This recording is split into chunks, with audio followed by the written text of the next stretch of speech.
4장에 넘어오자마자 우리 주님이 우리에게 보여주시는 게 뭐냐면 이 4장 1절부터 보면은요, 4장 1절부터 보면 이리로 올라오라. 그래서 3장까지는 사도 요한이 밤모섬에서 계시를 받아요. 근데 4장 1절에서는 이리로 올라오라 그래서 성령으로 순식간에 천상으로 올라갑니다. 천상으로 올라가서 이제 2절부터 이 11절까지 이 내용이 뭐냐면 천상 예배의 모습이에요. 그리고 2절과 3절에서는 바로 예배를 받으시는 보좌에 앉으시는 하나님을 이렇게 보여주는데, 우리에게 강력하게 각인시켜주는 방법은 상징을 썼어요. 그래서 보좌에 앉으신 이가 있는데 맑을 벽옥 같다. 이거 볼 때 거룩하신 하나님. 그러더니 홍보소, 아주 진한 빛빛의 홍보소, 성량하시는 하나님. 그러면서 무지개가 확 둘러있는 것을 보여주면서 언약하시고 언약을 성취해 가시는 하나님. 그러면서 후광으로 쫙 보이는 보석이 녹보석이에요. 이 녹보석, 이게 뭡니까? 에덴 동산이요. 그리고 그 에덴 동산이 낙원이거든요. 근데 아담이 범죄함으로 낙원을 잃어버렸다 그래서 그 에덴 동산을 신낙원이라 그래요. 낙원을 잃어버렸다.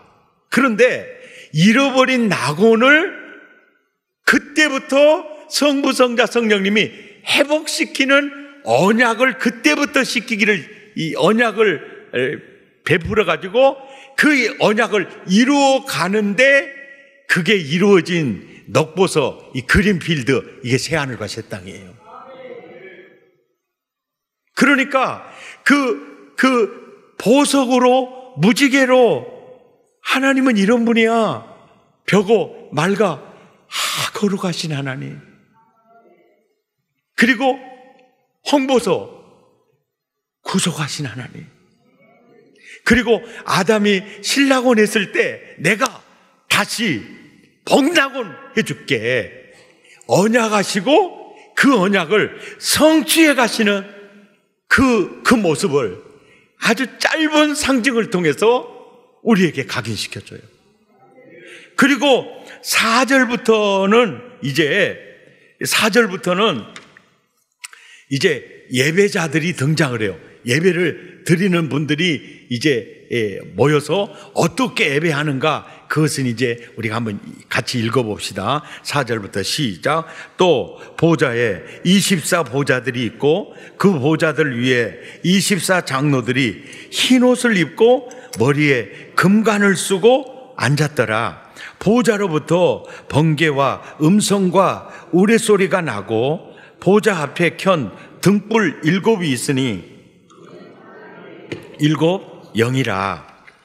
보좌 앞에 수정과 같은 유리바다가 있고 보좌 가운데와 보좌 우편에 4 생물이 있는데 앞뒤에 둔들이 가득하더라. 그 생물들이 보좌에 앉으사 세세토록 살아계신 이에게 영광과 존귀와 감사를 드릴 때 24장로들이 보좌에 앉으신 이 앞에서 엎드려 세세토록 살아계시는 이에게 경배하고 자기의 관을 보좌 앞에 드리며 이르되, 우리 주 하나님이여, 영광과 존귀와 권능을 받으시는 것이 합당하오니 주께서 만물을 지으신지라 만물이 주의 뜻대로 있었고 또 지으심을 받았나이다 하더라. 4절에서 11절까지 세세토록 드려질 천상의 경배 축제를 보여줍니다. 자, 이렇게 이거를 보여주는데 거기에 예배드리는 그 자들, 보좌 위에 앉으신 그분에게 예배에 참여하는 자들 중에 가장 가까이에 24보좌에 24장로가 앉아 있죠. 그리고 거기에 일곱 등불, 하나님의 일곱 영이 있죠. 그리고 그 뒤에 네 생물이 있죠. 이 네 생물이 있어요. 네 생물. 그래서 24보좌에 앉아있는 24장로가 누굴까? 이 문제하고, 그리고 네 생물이 예배자로서 등장을 하는데 이 네 생물이 도대체 뭘까? 이 부분을 보면 되고요. 또 한 가지, 왜 일곱 인이 떼지고 일곱 나팔이 불려지고 일곱 대접이 쏟아지기 전에 왜 이 천상 예배를 보여줄까?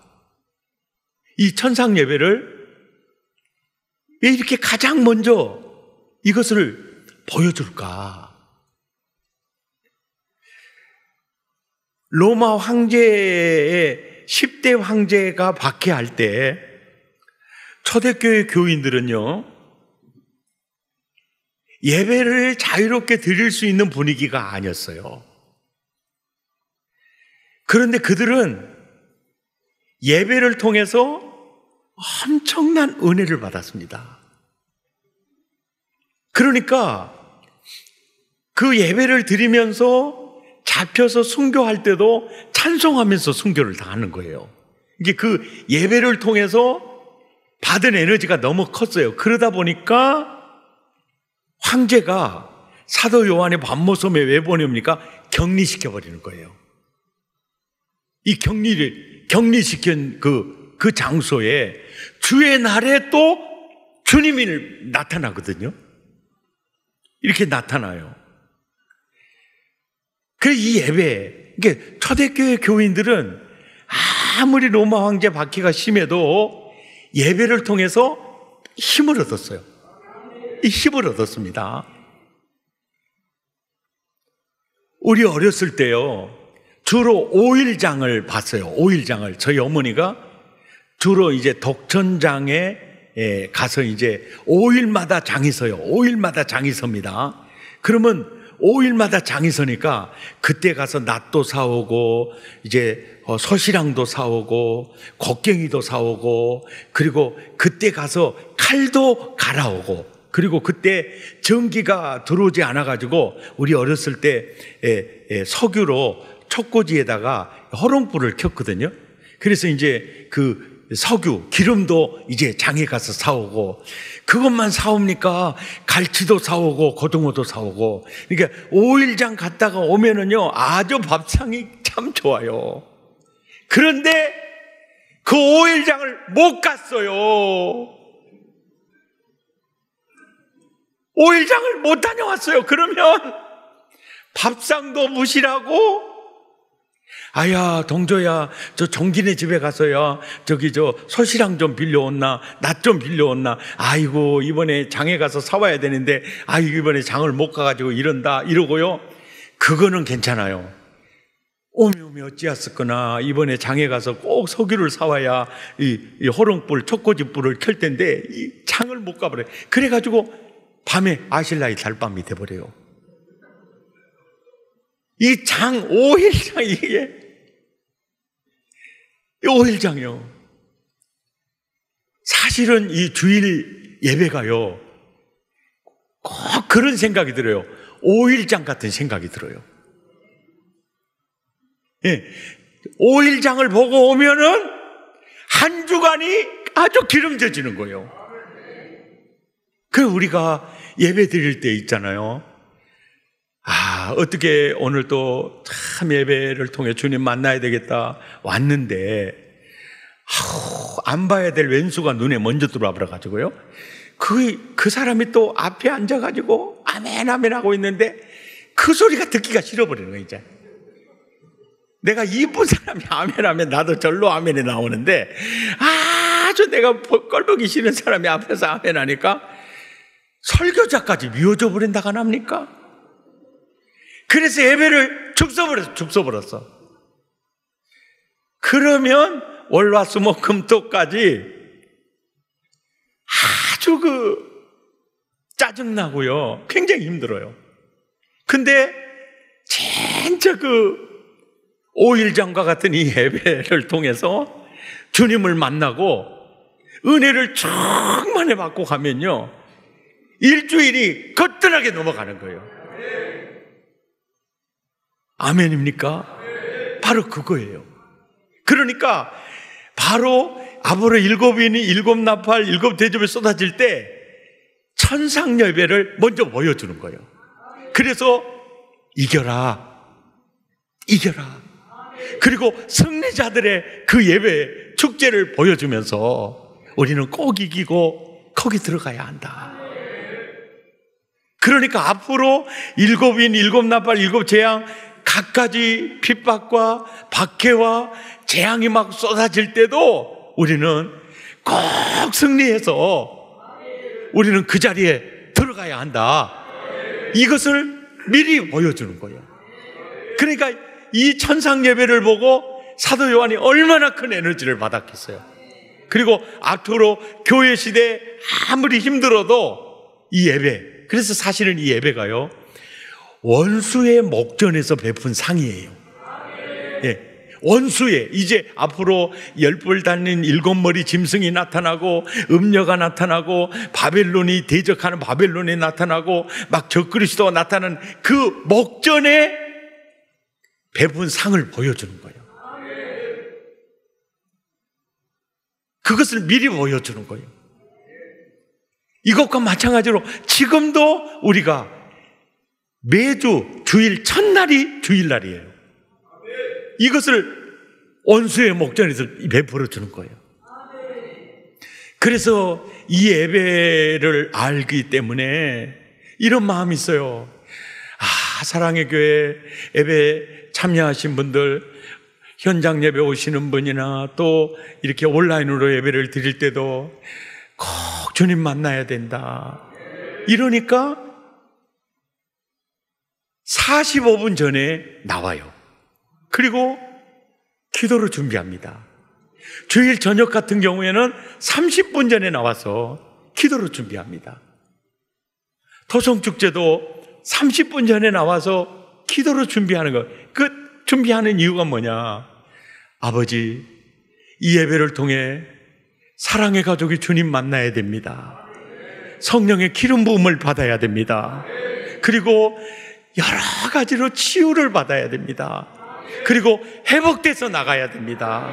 사실 이 예배 때요, 하나님과의 관계도 치유가 되지만은 이웃과의 관계도 치유가 되고요, 부부 관계도 치유가 되고요, 내면의 정서, 육체 다 치유가 되거든요. 하나님, 이 예배 꼭 살아있는 예배, 주님 만나는 예배, 그 예배가 돼야 된다. 아멘. 이 예배.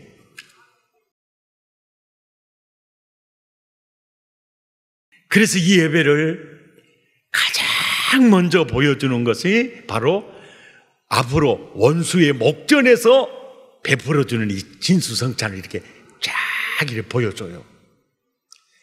이제 천상 예배 속으로 들어가서 예배자들에 대해서 24장로가 누굴까, 네 생물이 뭘까 이제 알아보도록 하겠습니다. 자, 4절에 보니까 보좌에 둘려 24보좌가 있어요. 24보좌가 있고 그 보좌들 위에 24장로들이 있는데 흰옷을 입고 머리에 금관을 쓰고 앉아 있어요.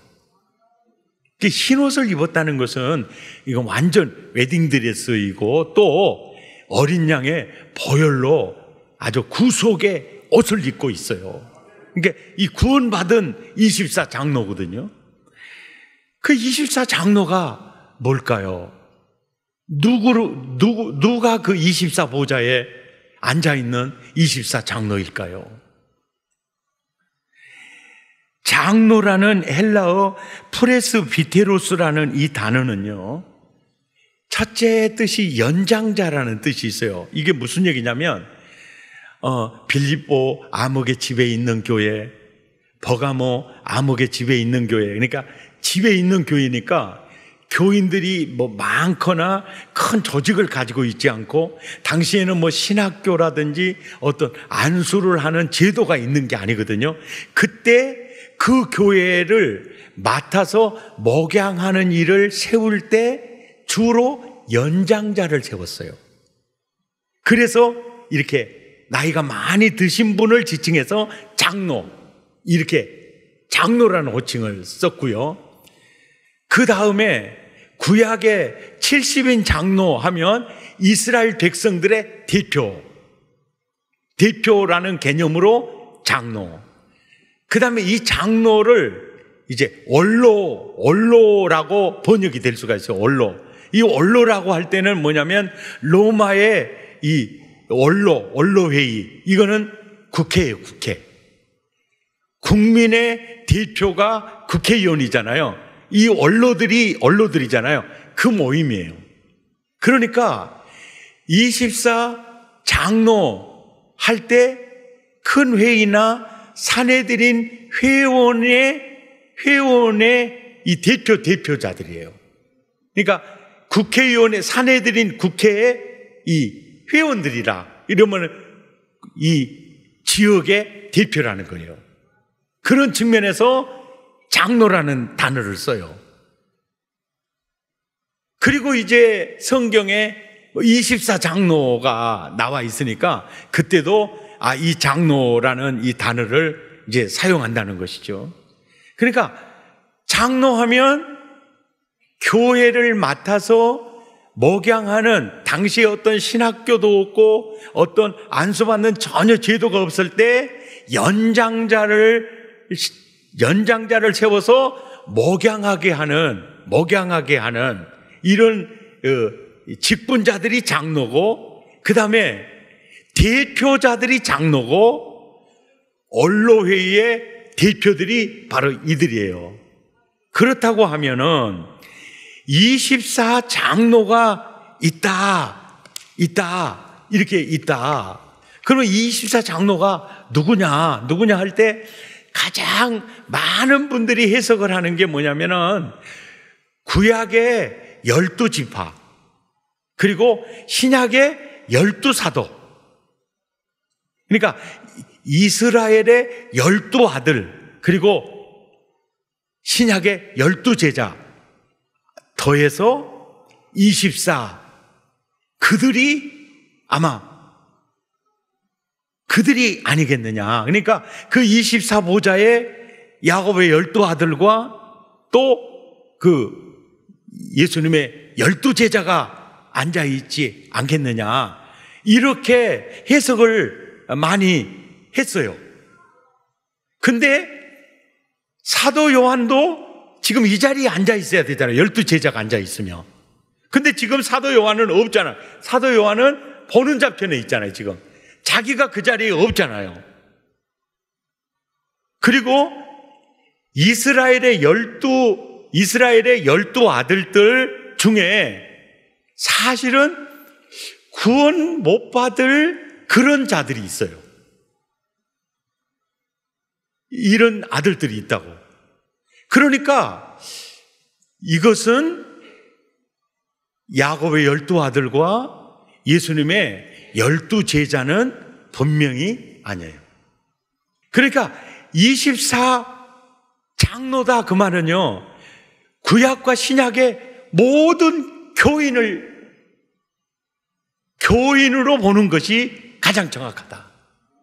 근데 나는 그렇게 받아들여요. 왜냐하면 천상에 예배드리는 모습이요, 딸랑 24명의 장로만 있다. 그러면 그 예배가 얼마나 이게 초라하게 느껴졌겠어요. 24 장로는 구약과 신약, 구약교회와 신약교회 교회다라고 보는 것이, 하나님의 아들들이다라고 보는 것이, 아멘입니까? 이것이 합당하겠다. 자, 왜 그런 제 생각에 그런 생각을 하게 됐느냐면요, 마가복음 10장 37절에 보면 그 야고보와 요한의 어머니가 예수님께 와서 주의 영광의 나라에 임할 때 야고보는 좌편에, 요한은 우편에, 좌우편에 내 아들 꼭 앉게 해주세요. 이렇게 12제자 가운데 하나거든요. 그렇게 할 때 예수님이 38절에 이렇게 하는 거예요. 내가 주는 마신 잔을 너희가 마실 수 있겠느냐? 그러니까 예, 마실랍니다. 그러니까 39절부터 그래요. 그 잔은 네가 마실 수 있으려니와 내 좌우편에 앉는 것은 내가 줄 게 아니다 그러죠. 그 누가 앉은데요? 거기는 누구를 위하여 준비되었든지 그들이 얻을 것이다. 그들이 얻을 것이다. 이렇게 얘기를 하죠. 그러니까 12제자는 분명히 아니라는 거죠. 그리고 그 자리에 앉을 자들은 오직 하나님만이 아신다. 이렇게 이제 표현을 썼어요. 그 다음에 계시록 1장 20절에 보면 예수님의 오른손에 7별이 있는데 그 7별은 뭡니까? 나만을 표현하는 게 아니라 온 성도가 주님의 오른손에 있다는 거죠. 그렇다라고 보면 24장로는 구약교회와 신약교회 전체를 표현한다는 것이죠. 그리고 이 내용이 더 설득력 있는 것은 계시록 3장 21절에 주님이 이렇게 말씀하셨어요. 이기는 그에게는 내 보좌에 함께 투게더 앉게 하기를, 내가 이기고 하나님의 보좌에 함께 앉은 것과 똑같이 그렇게 앉게 하겠다라고 약속을 하셨죠. 그러니까 24장로는 구약교회와 신약교회 모든 성도들 표현하고 있다는 것이죠. 이해가 되시면 아멘. 예. 자, 5절에 가서 보니까, 5절에 보니까 또 보좌로부터 번개와 음성과 우레소리가 나고 보좌 앞에 켠 등불 7이 있는데 이 켠 등불 7이 뭐냐? 이것이 바로 하나님의 7영이더라. 영이 7이 아니라 7, 완전하신 성령. 아멘입니까? 그 성령이 있어요. 그러니까 하나님 24장로 구약교회와 신약교회가 예배하고 있어요. 근데 그 예배 중심에 누가 있으냐면 성령이 임재해 계시는 거예요.